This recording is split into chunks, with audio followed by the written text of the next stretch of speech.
Assalamualaikum warahmatullahi wabarakatuh.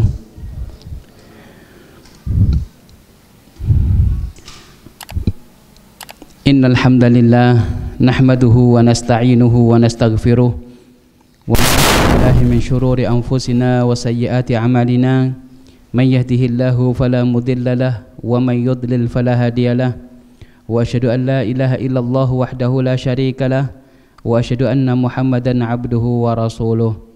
Ya ayyuhalladzina amanu taqullaha haqqa tuqatih wa la tamutunna illa wa antum muslimun.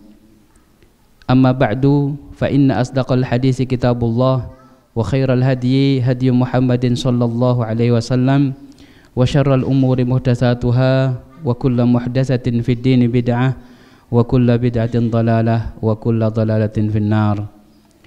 Bapak Ibu sekalian, saudara-saudariku rahimakumullah, alhamdulillah di malam hari ini Allah Subhanahu wa taala pertemukan kita di majelis ini dalam rangka belajar bersama, mengkaji bersama kitab Al-Arba'in, kitab Al-Ahadits Al-Qudsiyah Al-Arba'iniyah, yaitu 40 hadis qudsi, karya daripada Syekh Mulla Ali Qari rahimahullahu ta'ala.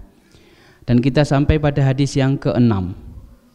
Hadis ke-6 ini saya beri judul balasan bagi orang yang memuji Allah subhanahu wa ta'ala ketika diuji oleh Allah subhanahu wa ta'ala. Orang tersebut diberikan ujian berupa musibah, namun dia memuji Allah subhanahu wa ta'ala. Maka apa balasannya? Nah, hadis ini menjelaskan tentang hal itu. Langsung saja saya bacakan hadisnya. An Shaddad bin Ausin radhiyallahu an, dari Shaddad bin Aus, mudah-mudahan Allah subhanahu wa ta'ala meridainya. Sami'tu Rasulullah sallallahu alaihi wasallam, aku pernah mendengar Rasulullah sallallahu alaihi wasallam yaqul, bersabda, innallaha azza wa jalla yaqul, sesungguhnya Allah subhanahu wa ta'ala berfirman. Nah, ini adalah hadis qudsi. Hadis qudsi adalah hadis yang diriwayatkan oleh Rasulullah SAW dari Allah subhanahu wa ta'ala. Lafaz dan maknanya dari Allah subhanahu wa ta'ala. Biwahyin khafi, dengan wahyu yang tersembunyi, wahyu ilham, dengan ilham. Kalau Al-Quran itu lafduhu wa ma'nahu minallah azza wa jal, biwahyin jali, yaitu dengan ketika turun itu kelihatan. Entah itu Rasulullah SAW ya di musim dingin ternyata keluar keringatnya, atau ketika beliau naik kendaraan onta misalnya ataupun kuda dan turun wahyu Al-Quran, maka kelihatan di situ tunggangannya itu kelihatan merasa berat seperti itu. Nah, ini jali, wahyun jali.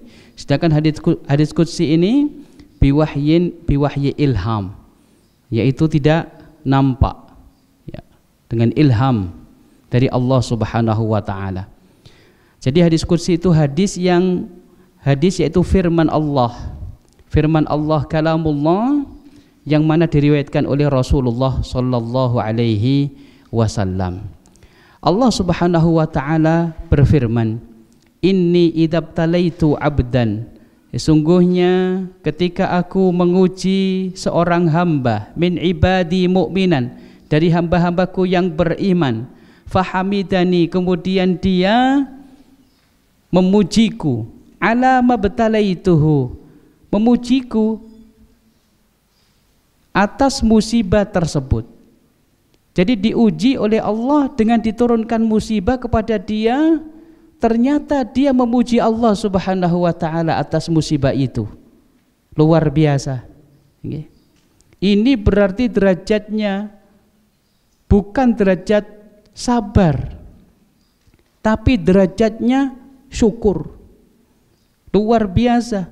ditimpa musibah malah memuji Allah Subhanahu wa taala. Fa innahu yaqumu min madja'ihi dzalika. Maka sesungguhnya dia ketika dia bangun dari tempat tidurnya, ketika dia sudah sembuh dari penyakitnya, ujiannya, maka kayaumi waladathu ummuh minal khataya, dosa-dosanya diampuni oleh Allah Subhanahu wa taala seperti halnya seorang bayi yang baru dilahirkan oleh ibunya. Kemudian wa yaqulu Rabbu azza wa jal, kemudian Allah Subhanahu wa taala berfirman, ana qayyadtu abdi, akulah yang menahan hambaku, yang mengikat hambaku, menahan hambaku sehingga dia tidak bisa melakukan amal soleh yang biasanya dia lakukan. Terbatas amal soleh yang dia lakukan itu. Tidak seperti biasanya hal-hal yang sunnah dilakukan oleh dia, tapi berhubung dia itu terkena musibah, sakit, sehingga dia tidak bisa melakukan ibadah-ibadah sunnah yang biasanya dia lakukan. Karena ujian dari Allah Subhanahu wa taala tersebut, Allah mengatakan kepada malaikat, fa ajru lahu kama kuntum tujruna lahu wa huwa sahih. Kata Allah Subhanahu wa taala kepada malaikat yang mencatat amal baik, Allah mengatakan, berilah, catatlah pahala bagi dia sebagaimana kamu mencatat pahala dikala dia sehat, di waktu dia sehat. Jadi amalan-amalan kados salat duha sing biasa dilakoni, kemudian ketika sakit dia tidak bisa melakukan salat duha tersebut, maka kalau dia itu melakukan salat duha rutin, ketika sakit tidak bisa melakukan sholat duha, tetap dicatat sebagai orang yang melakukan sholat duha. Ini berbeda dengan hal-hal yang wajib, ini hal-hal yang sunnah seperti itu. Nah, temriki hadis niki diriwayatkan oleh Imam Ahmad dalam musnadnya, dan hadis ini sanadnya hasan. Nah, Bapak Ibu sekalian rahimakumullah, kalau kita lihat hadis ini, Syaddad bin Aus ketika menyampaikan hadis ini, ketika menyebutkan hadis ini, ada sebabnya. Bukan berarti sababul wurud, beda antara sababul wurud dengan sababul dzikr. Nah, ataupun sababul riwayah.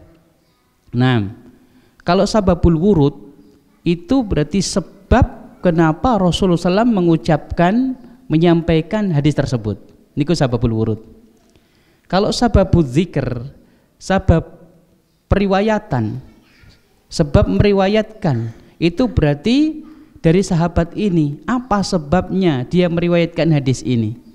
Nah, temriki wonten sebab apa beliau meriwayatkan hadis ini, menyampaikan hadis ini. Syaddad bin Aus waktu niku di perjalanan bersama temannya As-Sunabihi, ketemu dengan Abul Ash'as As-Sun'ani. Abul Ash'as As-Sun'ani niki beliau berjalan menuju ke masjid. Beliau mengawali pergi ke masjid itu dalam keadaan panas terik matahari, berada di tengah. Matahari berada di tengah-tengah. Kemudian beliau ketemu kalian Syaddad bin Aus, seorang sahabat Rasulullah, dengan As-Sunabuhi. Al-Ash'as, Abul Ash'as ini beliau bertanya, aina turidani yarhamukumallah, mau kemana kalian berdua? Yarhamukumallah, semoga Allah SWT merahmati kalian berdua.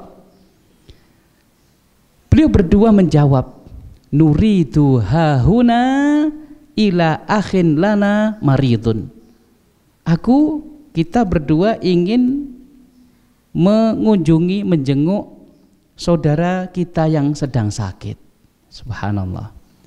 Fantolaktu ma'ahuma, akhirnya aku pun berangkat bersama keduanya, katanya Abul Ash'as. Hatta dakhala ala dzalika rajul, sampai ketemu ya orang yang sedang dijenguk, yang sedang sakit. Kemudian keduanya mengatakan kepada yang sakit itu, kaifa asbahta, bagaimana keadaanmu di pagi hari ini? Jawabannya, asbahtu bi ni'matin, alhamdulillah aku di pagi hari ini dalam keadaan mendapatkan kenikmatan dari Allah Subhanahu wa ta'ala. Subhanallah. Kemudian Syaddad mengatakan, lah karena sebab inilah akhirnya Syaddad menyebutkan hadis ini, menyampaikan hadis ini. Beliau mengatakan, abshir bikafarati sayyi'at wa hattil khataya, bergembiralah kamu dengan tebusan dosa-dosa, artinya dosa-dosamu diampuni oleh Allah Subhanahu wa ta'ala, dilebur dosa-dosanipun keranten adanya suatu musibah, yaitu sakit yang menimpa dia, penyakit yang menimpa dia. Kalau dia bersabar, apalagi bersyukur seperti itu, maka dosa-dosanya diampuni kalian Allah Subhanahu wa ta'ala. Kemudian beliau mengatakan, fa inni sami'tu Rasulullah, sesungguhnya aku pernah mendengar Rasulullah SAW bersabda, kemudian menyebutkan hadis tadi yang kita baca itu. Nah, niki sebabnya nopo? Sebabnya beliau meriwayatkan ataupun menyampaikan hadis tersebut, ternyata waktu itu jenguk temannya dan temannya sedang sakit. Subhanallah, beliaunya ketika ditanya dalam keadaan memuji Allah, ya, mengatakan beliau dalam keadaan nikmat. Kalau kita lihat niki luar biasa nggih, tiang-tiang soleh zaman riyen niku ketika mereka sakit tidak menampakkan keluhan kepada orang yang mengunjungi. Bahkan niki derajatnya pun tinggi niki, luar biasa. Nah, ketika mendapatkan ditimpa sakit niku malah bersyukur. Ya, bersyukur.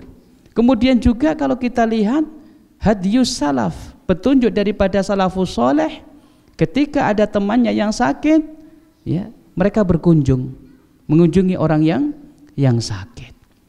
Lah temriki kata sangat faedah dan manfaat daripada menjenguk orang yang sedang sakit. Namun nanti kita akan bahas hal tersebut. Sebelum itu kita perkenalan dulu dengan yang meriwayatkan hadis niki. Inggih punika Syaddad ibnu Aus. Syaddad niki putra daripada Aus, dan beliau dari kalangan Ansor, tiang Ansor, Ahlul Madinah, tiang Madinah. Beliau dari kabilah Khazraj. Kalau Ansor niku kan dari dua kabilah besar, disebut Ansor, Aus dengan Khazraj. Yang awalnya itu berperang terus, perang saudara terus, tapi alhamdulillah setelah datang Islam, mereka bersatu, yang menyatukan adalah Islam. Ya, jadi Ansor disebut dengan Ansor karena menolong dakwanya kaum muhajirin, orang-orang yang ya datang dari Mekah, Rasulullah bersama para sahabatnya. Dados Syaddad niki termasuk tiang penduduk ahli Madinah atau penduduk Madinah asli. Kemudian di antara kelebihan-kelebihan beliau, keistimewaan beliau, ya, beliau termasuk orang yang memiliki leadership bagus, kepemimpinan bagus, karena beliau dipilih oleh Amirul Mukminin Umar ibnul Khattab radhiyallahu taala anhu untuk menjadi gubernur di wilayah Himsa atau Homs. Luar biasa beliau. Orang pilihan, tidak sembarang yang dipilih oleh Amirul Mukminin Umar ibnul Khattab radhiyallahu taala anhu. Syaddad ini dipilih menjadi seorang gubernur. Namun beliau, coba kalau kita lihat, ketika terjadi suatu fitnah, walamma qutila Utsman ibnu Affan, ketika Utsman bin Affan dibunuh kalian tiang-tiang Khawarij, i'tazalal wilayah, beliau dari sisi kehati-hatiannya luar biasa. Ini terjadi, ada fitnah ini. Beliau mengundurkan diri, tidak menjadi gubernur, wa akafa 'alal ibadah. Beliau sibuk dengan ibadah. Ini beliau Syaddad ibnu Aus. Ketika ada fitnah, biasanya orang itu disibukkan dengan fitnah. Namun beliau menyibukkan diri dengan ibadah. Makanya disebutkan dalam hadis Rasulullah SAW, ibadah di saat ada fitnah itu pahalanya seperti halnya orang yang hijrah ke Rasulullah SAW, pindah bersama Rasulullah SAW. Pahalanya besar berarti itu mereka. Nah, ini Syaddad ibnu Aus. Kemudian beliau juga termasuk ulama dari kalangan sahabat dan juga penyair Rasulullah SAW. Sebagaimana disebutkan oleh Al-Imam Adz-Dzahabi di dalam kitabnya Siyar A'lamun Nubala, beliau mengatakan syairu Rasulillah sallallahu alaihi wasallam. Beliau penyairnya Rasulullah sallallahu alaihi wasallam. Kemudian min fudhala'is sahabah wa ulamaihim. Beliau termasuk di antara sahabat-sahabat Nabi yang mulia dan di antara ulama-ulama mereka. Nazala Baitul Maqdis, beliau pernah tinggal atau singgah di Baitul Maqdis. Ini diantara manaqib beliau. Kemudian beliau juga termasuk diantara sahabat Rasulullah SAW yang zuhud terhadap dunia. Zuhud terhadap dunia. Rasulullah SAW pernah mengatakan kepada para sahabatnya, izhad fid dunya yuhibbukallah. Zuhudlah terhadap dunia, maka engkau akan dicintai oleh Allah. Wazhad fima indan nas yuhibbukan nas. Zuhudlah terhadap apa yang dimiliki oleh manusia, maka manusia itu akan cinta kepadamu. Nah, beliau ini termasuk orang-orang yang zuhud. Sebagaimana disebutkan oleh Al-Mufaddal Al-Ghulabi, beliau mengatakan zuhadul ansor salasah. Orang Ansor yang zuhud itu ada 3 dari kalangan sahabat. Yang pertama adalah Abu Darda wa Umair ibnu Sa'ad, dan yang ketiga adalah Syaddad ibnu Aus, kata beliau. Jadi Syaddad bin Aus ini termasuk di antara para sahabat yang zuhad ataupun yang zuhud terhadap dunia. Kemudian di antara manaqib beliau, keistimewaan dan kelebihan daripada Syaddad bin Aus, beliau ini termasuk orang yang di samping beliau itu adalah orang yang alim, orang yang zuhud, juga beliau orang yang bijaksana.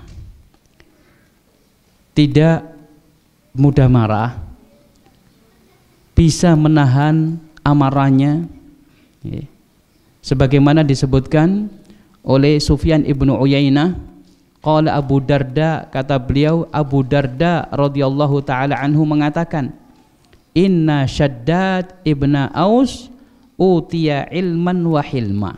Sungguhnya Shaddad bin Aus itu diberi oleh Allah Subhanahu wa taala ilmu dan juga hilm. Hilm itu sikap bijaksana. Sikap bijaksana. Kemudian Sa'id bin Abdul Aziz rahimahullahu taala juga mengatakan, fadala Shaddad ibnu Aus al-Ansara bi khaslataini. Shaddad bin Aus itu beliau mengungguli orang-orang Ansor itu dengan dua sifat. Yang pertama, bibayanin idza nataqa, penjelasan yang jelas ketika dia berbicara. Ketika berbicara, ya, bicaranya itu lugas, jelas, mudah dipahami. Itu kelebihannya Shaddad bin Aus. Wa bikadmin idza ghadibah, ketika marah dia bisa menahan emosinya, bisa mengendalikan amarahnya, nah, menyembunyikan amarahnya. Ini disebut dengan hilm ataupun kebijaksanaan. Ini kelebihan beliau, ya. Oleh karenanya beliau ini termasuk orang-orang yang terpandang dari kalangan Ansor, ya. Mengungguli ataupun, ya, beliau itu terpandang karena dua sifat ini. Ketika menyampaikan, ya, mudah dipahami, kemudian juga, ya, ketika emosi beliau bisa menahan emosinya. Nah, ini terkait kalian Shaddad bin Aus.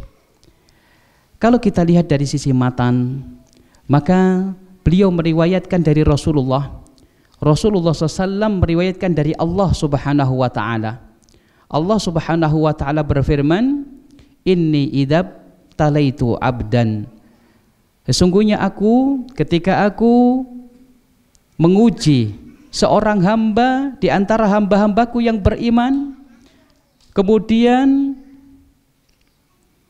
yaitu mengujinya dengan diturunkan suatu musibah kepada dia, kemudian dia memujiku, alama btalaituhu, atas musibah yang menimpa dia, dia bersyukur, memuji Allah Subhanahu wa taala. Maka kata Allah Subhanahu wa taala, dia ketika sembuh dan bangun dari tempat tidurnya, dia dalam keadaan seperti halnya bayi yang baru dilahirkan oleh ibunya. Dosa-dosanya bersih semuanya, diampuni oleh Allah Subhanahu wa taala. Bahkan Allah mengatakan kepada malaikat pencatat amal baik, mengatakan kepada malaikat tersebut, ana qayyadtu abdi, aku yang menahan dia sehingga dia tidak bisa melakukan aktivitas-aktivitas yang lain, yang sunnah-sunnah, hanya melakukan yang wajib-wajib saja. Aktivitas yang sunnah-sunnah yang biasa dilakukan oleh dia berhenti, karena sebab aku menimpakan suatu musibah. Oleh karena itu tetap catat amalan-amalan dia yang biasanya dilakukan di waktu sehat, tetap catat sebagai amal kebaikan dia.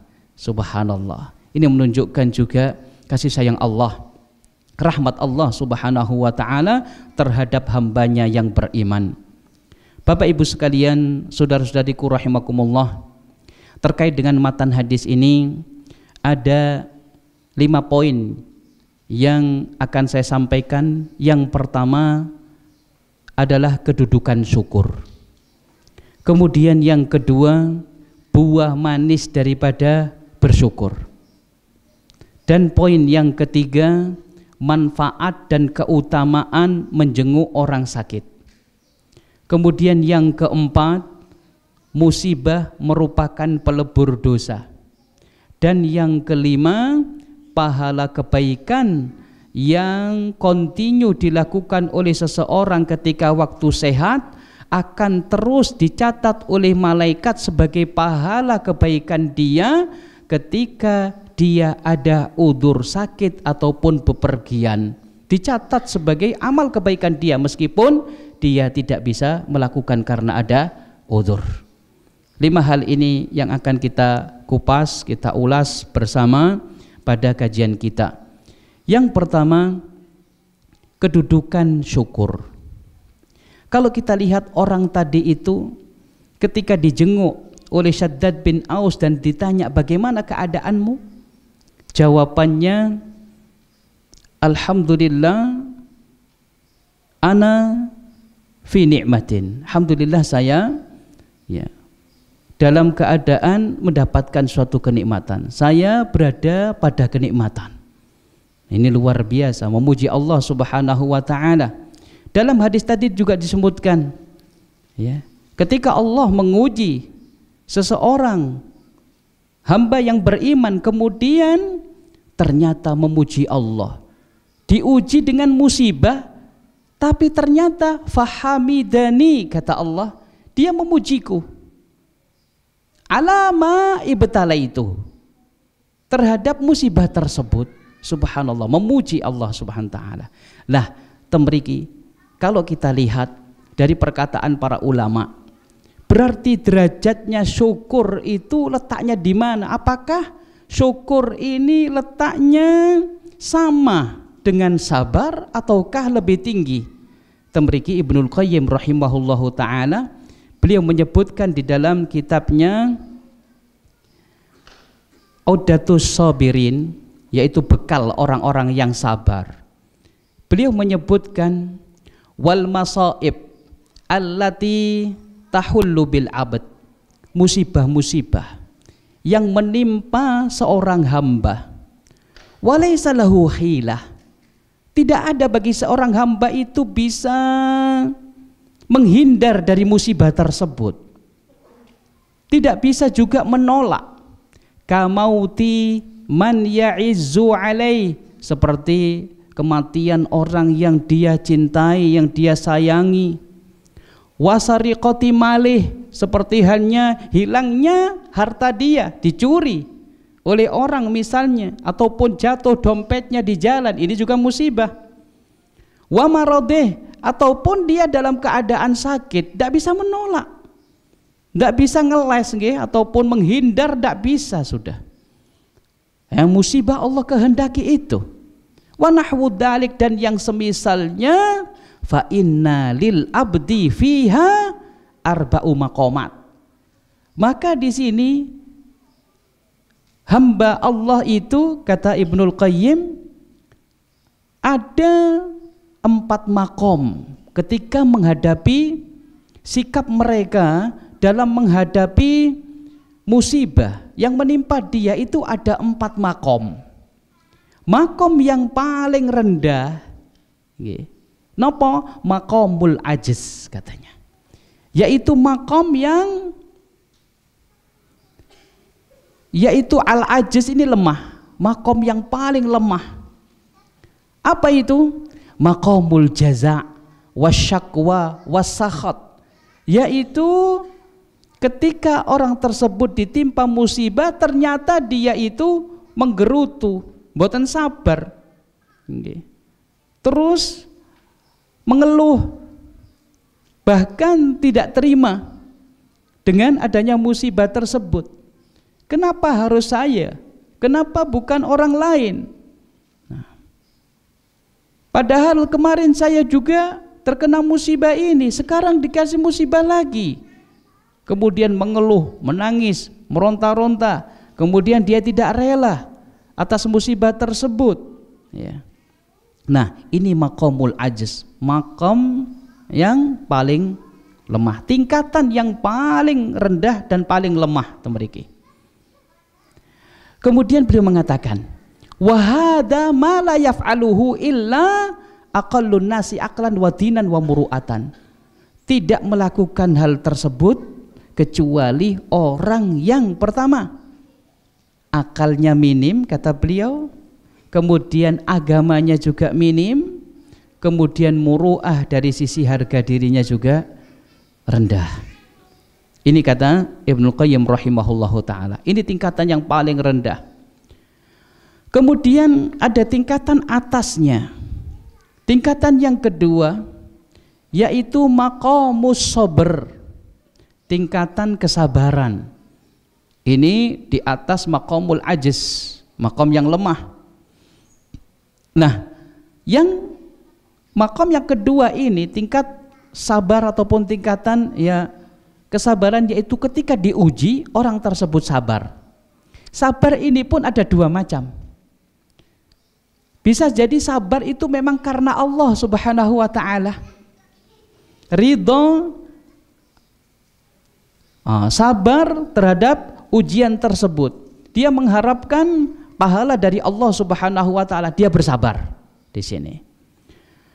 Nah, kemudian yang kedua, ada orang sabar itu karena menjaga harga dirinya. Nggak pantas lah mosok disawang uang kok ora sabar, sambatan wae, akhirnya sabar. Nah, sabar niki keranten menjaga harga dirinya, boten keranten Allah, bukan karena Allah Subhanahu wa ta'ala. Ini tingkatan yang kedua. Dibandingkan dengan tingkatan yang pertama, masih lebih bagus tingkatan yang kedua, meskipun itu bukan karena Allah Subhanahu wa ta'ala. Tapi langkung saya male kalau dia itu bersabar itu karena Allah Subhanahu wa ta'ala. Ini tingkatan yang kedua. Kemudian tingkatan atasnya lagi, yaitu tingkatan yang ketiga, inggih punika maqamur ridha. Wau sabar matur ngoten, ternyata atasnya lagi wonten maqamur ridha. Dia rela ketika diuji kalian Allah Subhanahu wa ta'ala, terkena musibah, dia rela bahwasanya itu adalah dari Allah Subhanahu wa ta'ala, dan ini lebih tinggi dibandingkan dengan maqam sabar. Namun di sini para ulama berbeda pendapat, apakah maqam ridho ini wajib atau tidak. Ada yang mengatakan wajib karena ridho dengan takdir Allah Subhanahu wa ta'ala. Kalau tidak ridho maka berdosa. Ada yang mengatakan tidak wajib karena ini tingkatan lebih tinggi daripada sabar. Yang wajib itu sabar. Ngaten. Niki wonten perbedaan di kalangan para ulama.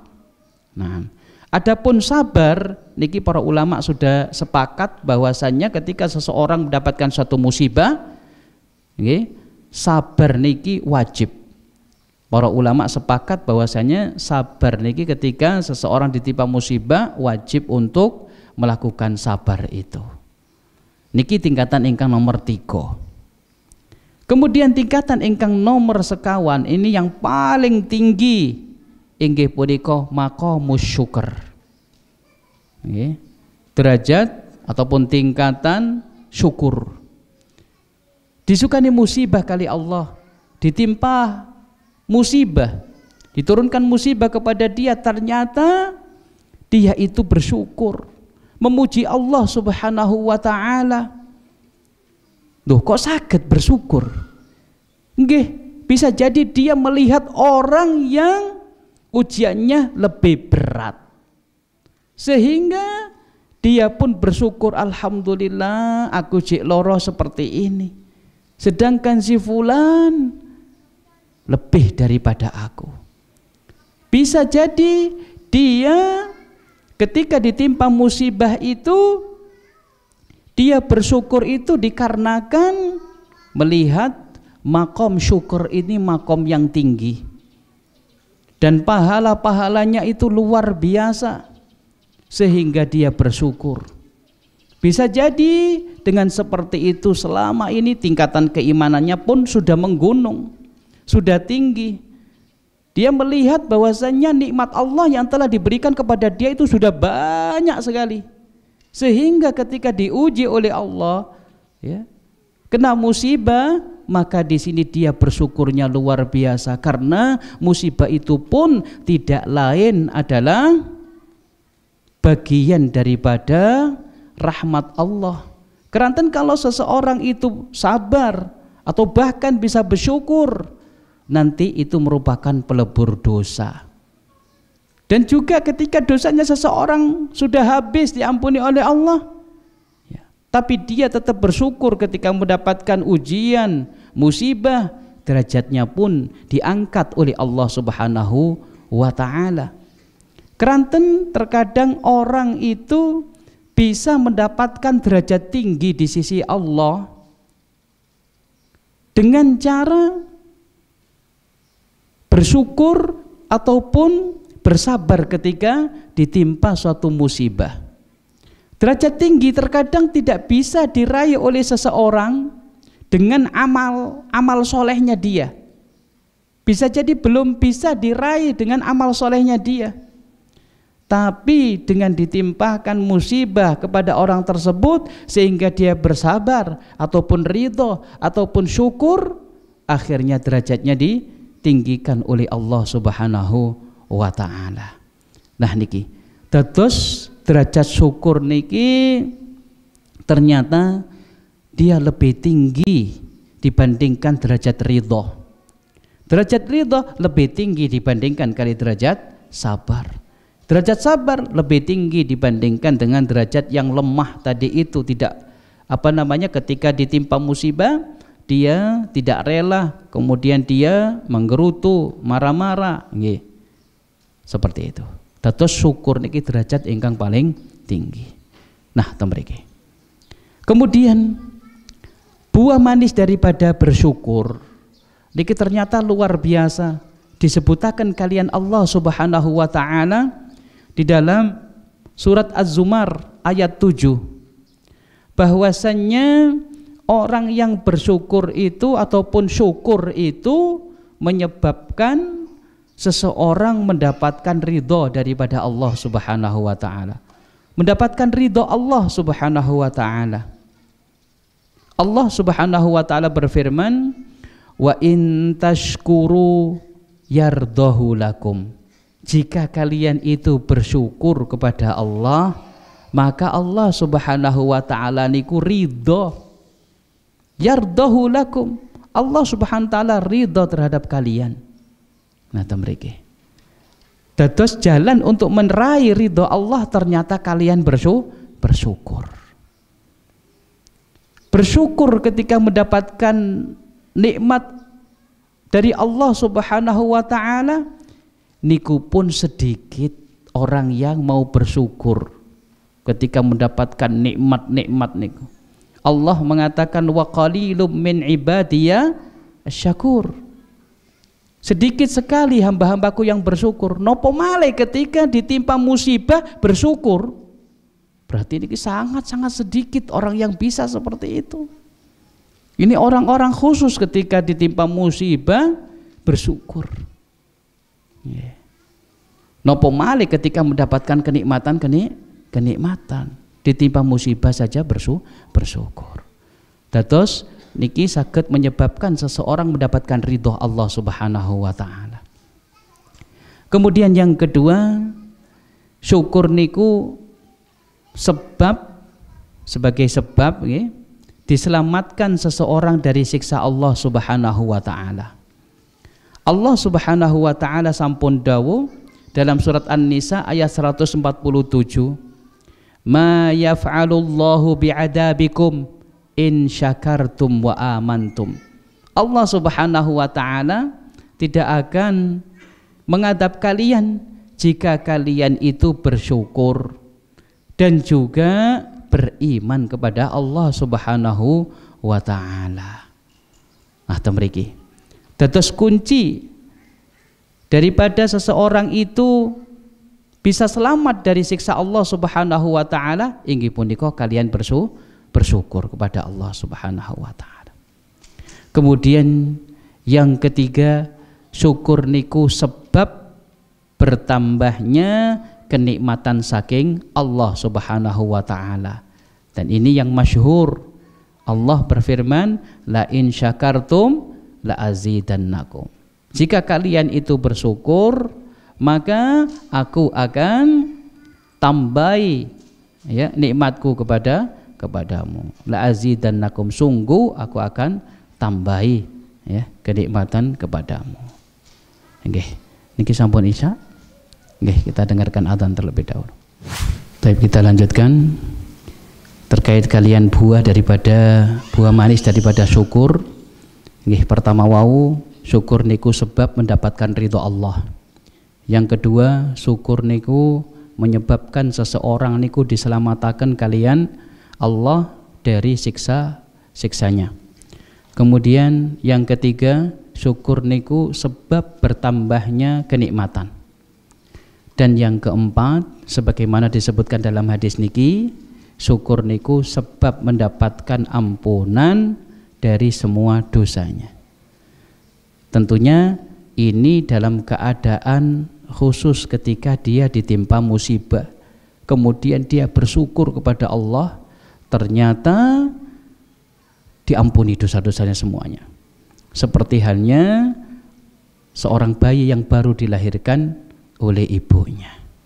Nah niki termasuk fadilah, keutamaan daripada syukur ketika seseorang mendapatkan suatu musibah.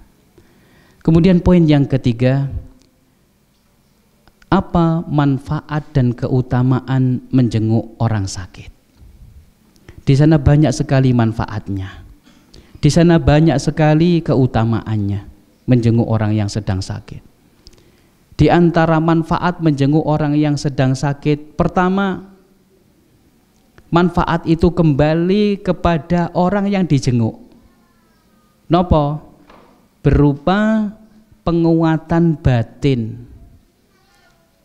Sehingga yang awalnya itu sabare niku sithik, tapi ketika dijenguk kemudian dikuatkan, dielingaken, sabar ya, la ba'sa tahurun insyaallah. Ndak apa-apa, musibah, sakit seperti ini itu untuk menghapus dosa.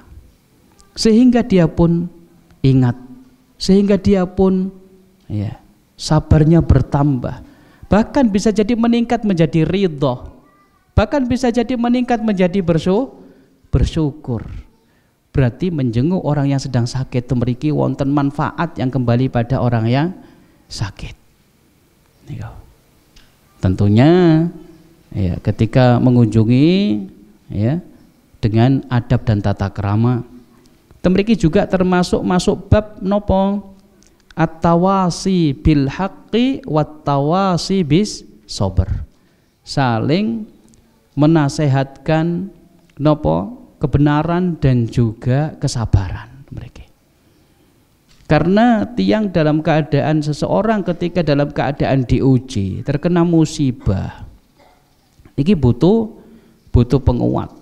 Nggih, temriko. Nah, disinilah pentingnya saudara seiman, seakidah, untuk menguatkan seseorang dalam keadaan terkena musibah, menguatkan hati sehingga dia bisa bersabar. Kemudian yang kedua, manfaat itu kembali kepada orang yang menjenguk.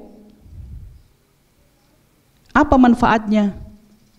Dia pun lebih bisa bersyukur terhadap nikmat-nikmat Allah Subhanahu wa taala yang telah diberikan kepada dia.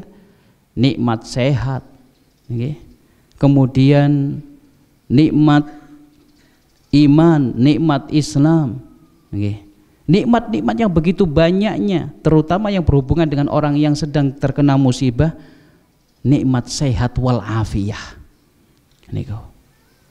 Orang yang mengunjungi orang yang sakit, ketika seseorang pergi ke rumah sakit melihat yang sana subhanallah keadaannya seperti itu, kakinya patah, yang sana lagi dalam keadaan operasi otaknya, yang satunya lagi dalam keadaan seperti ini, seperti itu, sehingga orang yang menjenguk orang sakit itu pun betul-betul merasakan syukur yang luar biasa ketika melihat keadaan orang-orang yang tertimpa musibah itu.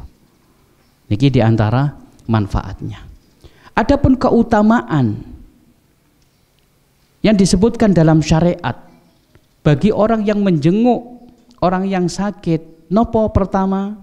Inggih punika orang yang menjenguk orang sakit tersebut dia panen pahala.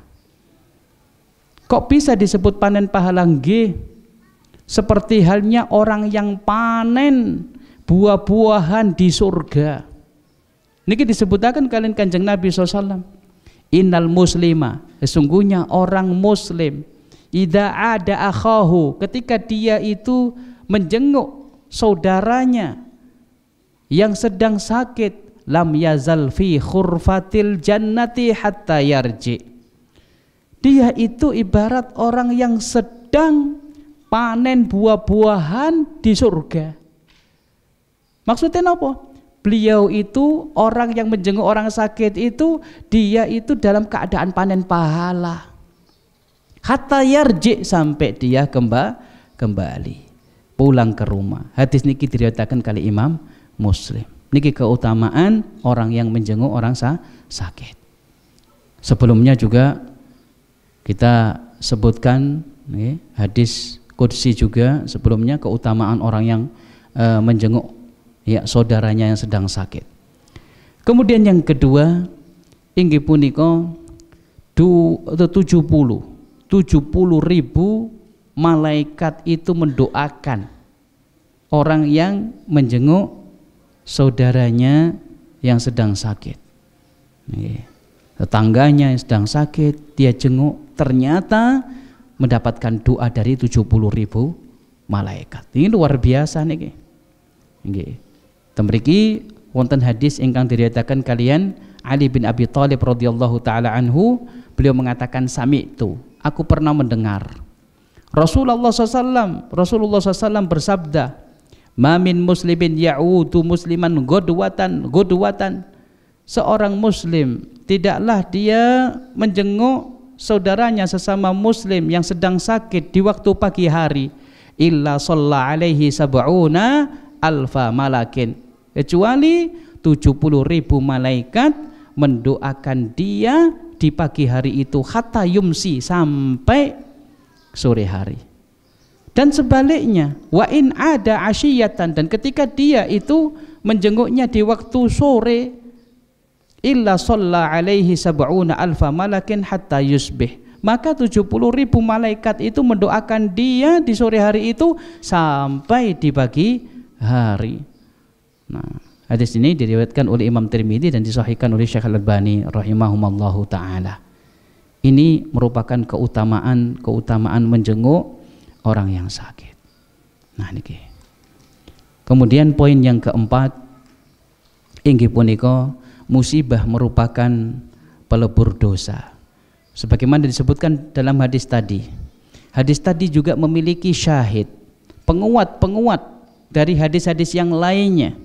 Di antaranya adalah sabda Rasulullah SAW, ma yusibul muslima, tidaklah menimpa seorang muslim, min nasobin, dari rasa lelah, rasa capek, mantun mencari nafkah, kerja ketesuk sampai sore, kesel, capek.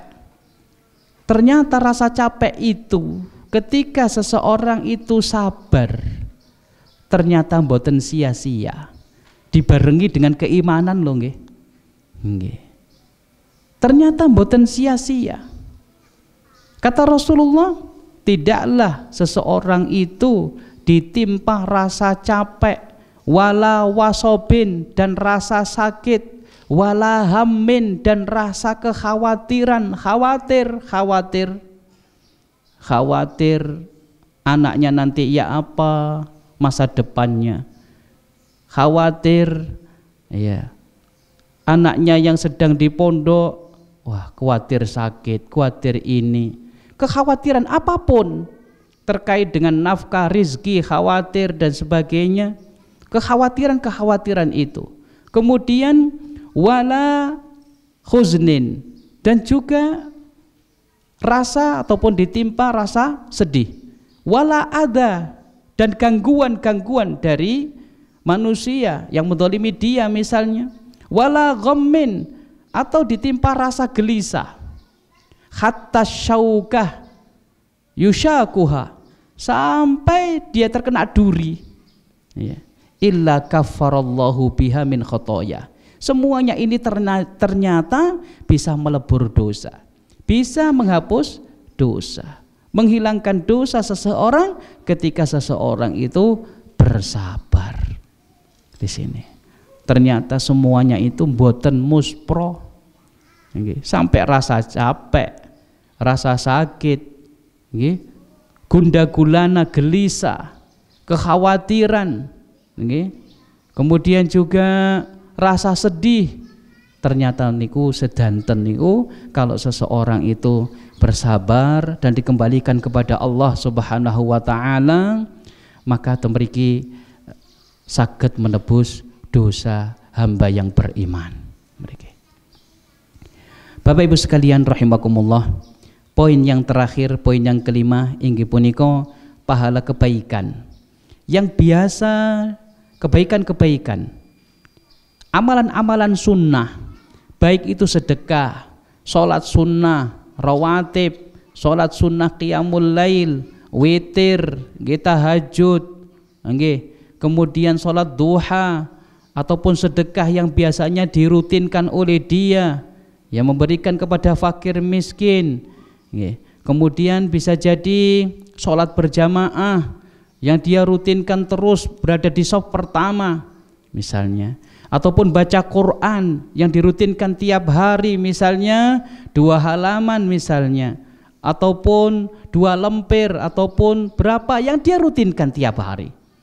Ketika seseorang niku ada uzur tidak bisa melakukan hal tersebut, entah itu karena sakit, entah itu karena bepergian, ataupun puasa-puasa sunnah yang dia rutinkan, maka ketika dia ada uzur tidak bisa melakukan hal tersebut, temriki tetap dicatat sebagai amal soleh bagi dia, termasuk pahala juga tetap sebagaimana disebutkan dalam hadis niku wau, tiyang ingkang sakit memuji Allah Subhanahu wa taala, kemudian dia tidak bisa melakukan amal soleh yang biasanya dirutinkan oleh dia, amalan-amalan sunnah niku bejo Allah Subhanahu wa taala berfirman kepada malaikat, tulis amalan-amalan yang baik-baik yang biasanya dia lakukan itu, tulis seperti hanya dia waktu sehat dulu.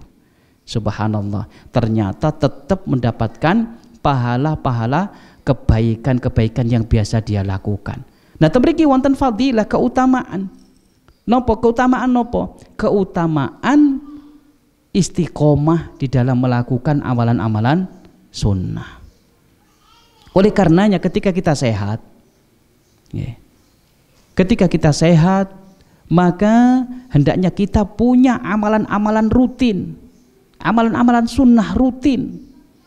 Karena fadilahnya niku wau, ketika kita safar tidak bisa melakukan itu, tertulis terus sebagai amal kebaikan kita.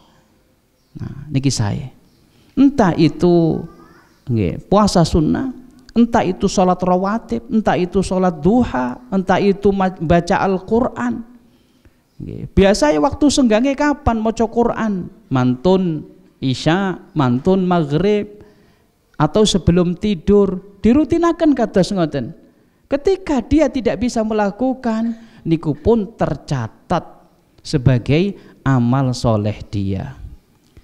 Kanjeng Nabi SAW sampun dawuh, idza maridul abad, ketika seorang hamba itu sakit, au safara ataupun bepergian, kutiba lahu mislu ma kana ya'malu muqiman au sahihan, maka dia tetap dicatat sebagai orang yang melakukan suatu amalan amalan sunnah yang biasa dia rutinkan di waktu dia mukim, di waktu dia mboten bepergian, kemudian di waktu dia dalam keadaan sehat. Berarti ini penting, ngerutinakan suatu amalan, mengistiqomahkan, entah itu zikir, entah itu baca Quran dan amal-amal sunnah yang lainnya. Niki ketika seseorang ada uzur mboten saged ngelampai, niku tetap tercatat sebagai amal soleh bagi kita. Nah, niki ingkang saged kula aturaken, kita kaji bersama terkait kalian hadis qudsi yang ke-6 ini. Nggih, kita cukupkan sekian. Mohon maaf atas segala kekurangan. Mudah-mudahan Allah Subhanahu wa taala memberikan ilmu yang bermanfaat bagi kita semuanya, dan juga memberkahi umur kita dan memberikan kesehatan kepada kita semuanya, dan bisa melakukan amal soleh dan bisa istiqomah dalam mengamalkannya. Kita tutup dengan doa kafaratul majelis. Subhanakallahumma bihamdika asyhadu an la ilaha illa anta astaghfiruka wa atubu ilaik. Assalamualaikum warahmatullahi wabarakatuh.